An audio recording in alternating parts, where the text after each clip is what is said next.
Jesus viveu num tempo em que se fumava muita maconha. O pessoal não sabe disso, mas a maconha vem sendo usada há 6, 7 mil anos. Não houve cultura na Terra que não tenha usado alucinógenos semelhantes a cannabis. Ou a própria cannabis, ou cogumelos, ou raízes, as mais diversas. Você vê, por exemplo, o ayahuasca. Uhum. Como é que o cara adivinhou que se somassem aquelas duas, aquele cipó com aquela outra planta ia dar aquele barato? Se elas não crescem uma do lado da outra, não vêm juntas, não sei o que, estão separadas numa floresta. Parece quase uma revelação, né?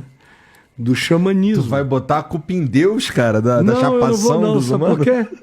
Porque no próprio altar do templo de Jerusalém, no Velho Testamento, a cannabis estava presente. Você lê lá no Velho Testamento, os elementos para fazerem o incenso do templo do Senhor, templo de Salomão, eram, entre outras coisas, o cânhamo, que é uma maneira antiga de falar da cannabis. O cânhamo é cannabis. Se você reorganizar as letras da maconha. Dá. Né?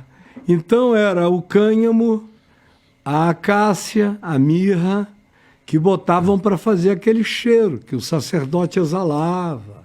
Você hoje tem descobertas arqueológicas em Israel de altares de um período anterior ao Templo de Salomão, onde os arqueólogos estão encontrando altares dedicados ao Deus de Israel, a El, daquela região de Serepta, de Sarok, de onde era Dalila, aquela região toda ali.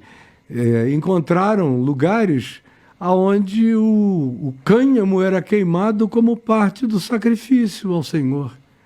Então, de onde é que veio esse ban, essa proibição? Veio dos americanos. Dos americanos em 1932, porque a lei seca não deu certo.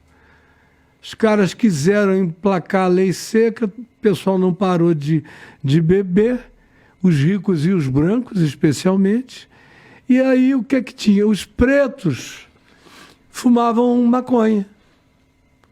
Aí quando eles viram que não ia emplacar, eles transferiram o ban, a punição do álcool para a cannabis. E era muito conveniente, porque perseguia os pretos. Sim. E as plantações, a economia dos negros. E toda essa cultura que a gente tem no Brasil hoje, ela deriva desse pensamento filha da puta que nasce nos Estados Unidos e a gente traz pra cá como se fosse algo moral. E é uma das coisas mais burras do mundo. Eu estou te dizendo isso porque eu estudo esse assunto há muitos anos. Eu, quando me converti, passei a ser um estudioso do fenômeno e também de segurança pública. E tive um grande mestre na minha vida, que foi o doutor Nilo Batista, o doutor Nilo Batista que vive, foi governador do Rio, um dos maiores criminalistas do Brasil, foi secretário de Segurança do Rio de Janeiro também. E o Nilo e o meu primo Arthur Lavigne me mostraram de maneira inequívoca como justamente a proibição era o elemento aumentativo, exacerbador, mas milhares de vezes piorador do processo do que a descriminalização. Eles não estavam defendendo a legalização, que num país atrasado como o Brasil, não é a Holanda, não é a Inglaterra, não é o Colorado nos Estados Unidos, não é, enfim, não é a Europa inteira, mas é um país tosco, muito burro, que não adianta, meteram isso na cabeça, e você pode apresentar os números, botaram na cabeça não o bagulho, essa loucura. Se tivessem posto o bagulho na cabeça, já teriam mudado de ideia. E sabe quem mais segura essa é a tal da bancada evangélica lá, pô. E os católicos também, porque é uma briga, vai ser uma briga de morte. Se tentarem descriminalizar essa situação. Então, a descriminalização é contida por eles. Você não precisa nem falar em legalização. Basta a descriminalização, por exemplo, da cannabis.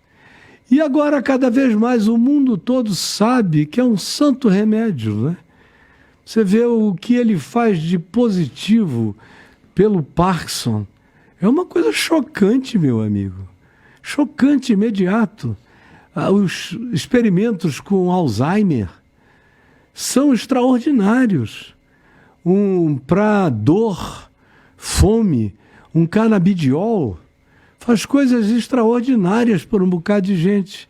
Agora, a gente mantém isso aí numa burrice louca, aí o tráfico de armas cresce absurdamente, para guardar a boca, gasta-se milhões de recursos a mais, corrompe-se a polícia muitas vezes, porque o mal policial, como eu assisti, eu fui capelão de Bangu 1, no auge de Bangu 1, no tempo do Escadinha, Gregório Gordo, William Professor, tal, no auge daqueles caras, eu ia toda terça e quinta pregar para eles. Se tornaram meus amigos, eu cuidei das famílias deles e dos filhos deles, botei todo mundo estudando. Sou amado pelas famílias deles até os dias de hoje. E eu via o que acontecia e via como eles eram monstrificados a partir de coisas que a mídia construía, que eram infinitamente maiores do que os próprios males que eles faziam em si. E depois, eu fui capelão de presídios muito tempo. E eu viajava de Bangu 1 para o gabinete do governador. E eu dizia para o governador, meu Deus, quanto mais vocês colocarem repressão, pior isso vai ficar. E só piorava, como só piora, nunca houve uma única melhora. Aí eu fui também fundador e presidente da Fábrica de Esperança durante os 10 anos que ela existiu, lá em Acari. Nós conseguimos reduzir o tráfico de drogas em Acari em 95%. Em 95%, levando as crianças, jovens e adolescentes e os pais para os 66 cursos que eu oferecia dentro da Fábrica de Esperança, atendendo 25 mil pessoas por dia. Foi o gerente do tráfego, naquela época, o Jerebel, que me falou, o senhor está acabando com o nosso negócio. Mas eu estou feliz da vida, porque os meus filhos terão futuro, reverendo, terão futuro. Continua, por favor, é para o senhor que eu quero perder essa parada. Então, eu sei o que dá certo e o que não dá certo. Não é de ler livros, é de fazer, praticar e ver a desmobilização do tráfico. Como eu ouvi o Marcinho VP uma vez conversando comigo no alto do Dona Marta, quando ele era o dono do morro, no início dos anos 90, ele falou, olha, isso vai piorar tanto. E aí ele me falou o que aconteceria nos próximos 40 anos, e o cara foi de uma exatidão profética extraordinária, inclusive em relação ao surgimento das milícias. Ele falou, os Quando caras... que ele falou isso? 90? Em 90. 91, 92. Ele e o André Fernandes, sentado num alto de uma pedra no Morro Dona Marta, 00:30, 1h. Eu tinha ido pregar lá, acabou, ele disse que queria falar comigo, ele gostava muito de mim. E eu sentei com ele, ele me falou, é uma pena, porque isso aqui podia acabar se eles fossem inteligentes, mas eles não são, então estou alimentando esse monstro aqui.